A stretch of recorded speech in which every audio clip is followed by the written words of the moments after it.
String A equals to Avinash అని చెప్పేసి తీసుకున్నాక దాని ID of A equals to something, అది స్టోర్ అయ్యే లొకేషన్, మన మెమరీలో స్టోర్ అయ్యే లొకేషన్ వచ్చింది. ఇప్పుడు నెక్స్ట్ అది ఏ టైప్, అది స్ట్రింగా లేకపోతే ఇంటీజరా ఫ్లోటా ఏదైనా తెలుసుకోవడానికి టైప్ ఏ అని చెప్పేసి కొట్టామనుకో ఇప్పుడు క్లాస్ స్ట్రింగ్. సో ఇది మనం తీసుకునేది ఒక స్ట్రింగ్ అనమాట. సపోజ్ ఇప్పుడు ఏ ఈక్వల్స్, సపోజ్ ఏ ఇప్పుడు ఐ ఈక్వల్స్ టు 1.5 తీసుకున్నాం. ఇప్పుడు దీన్ని టైప్ చూద్దాం, ఇది ఏ టైప్ అవుతుంది చేస్తే మేబీ ఫ్లోట్ అవ్వచ్చు 1.5. ఇప్పుడు ఇది ఎంటర్ ప్రెస్ ఫ్లోట్, చూసావా ఇక్కడ 1.5 అనేది డెసిమల్, సో క్లాస్ ఫ్లోట్ ఇది.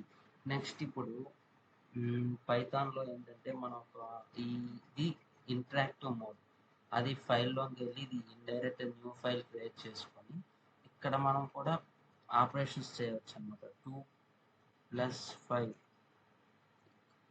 ఇది కాకపోతే సేమ్ అక్కడలా ఇంటరాక్టివ్ మోడ్ కాదు, ఇక్కడ 2+5 అనేది ఏ ఈక్వల్స్ టు అనేది డినైట్ చేసుకొని ఆ ఏని మనం ప్రింట్ చేయాలన్నమాట. అలా అయితేనే అవుతుంది. ఇక్కడ ఏ ఈ కామాలు ఏ అవసరం లేదన్నమాట.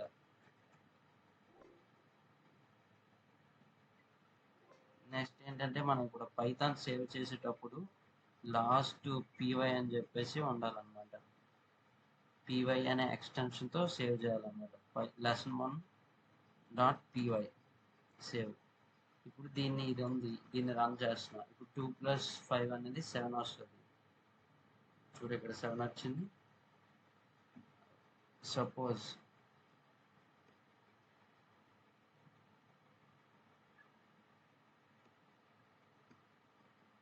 ఇక్కడ నేను ఇది తీసుకోవట్లా, ఓన్లీ 2+5 అని చెప్పేసి తీసేసుకున్నాను. ఇంటరాక్టివ్ మోడ్లో అలా తీసుకుంటాం అలా. ఇప్పుడు రన్ అని నేను కొట్టా, ఇప్పుడు ఈ ఎర్రర్ వస్తుంది. చూసా ఇక్కడ ఎర్రర్ వస్తుంది. ఇక్కడ మనం ఇలా ఇండైరెక్ట్గా తీసుకున్నప్పుడు మెయిన్ పైథాన్ సెల్లో కాకుండా ఐడిఎల్ఈ సెల్లో కాకుండా ఇలా ఫైల్స్లో క్రియేట్ చేసుకున్నప్పుడు మనం ఏ వాల్యూ అనేది మనకు ఆపరేటర్ అవ్వాలనుకుంటామో దాన్ని వేరియబుల్గా డివైడ్ చేసి ఆ వేరియబుల్ని ప్రింట్ చేసి రన్ చేస్తే మనకి ఇక్కడ అవుట్పుట్ అనేది ఇందులో కనిపిస్తుంది అనమాట. అవుట్పుట్ అనేది మనకు అందులో వెరిఫై కనిపిస్తుంది. నెక్స్ట్ మనకి పైథాన్లో కామెంట్స్ ఇవ్వడానికి యాష్ సింబల్ వాడతాం. యాష్ కొట్టగానే అది కామెంటెడ్ అయిపోయింది అనమాట. యాష్ కొట్టగానే సపోజ్ అదే మల్టిపుల్ లైన్స్కి ఇవ్వాలనుకుంటే త్రిబుల్ కాలన్ పైన ఇది ఉందిగా, ఇది ఇలా ఇచ్చేసి ఇది multiple line commenting. Next division ఆపరేషన్స్కి వస్తే ఇప్పుడు డివిజన్ సపోజ్ ఇలా సింగిల్ డివిజన్ అని ఇలా సింగిల్ ఫార్వర్డ్ స్లాష్ ఇచ్చామంటే అది ఫ్లోట్ వాల్యూ అనేది డినోట్ చేస్తుంది అన్నమాట. సపోజ్ ఇప్పుడు చూద్దాం ఒకసారి. సపోజ్ ఇది ఐడియల్ షెల్ ఉంది.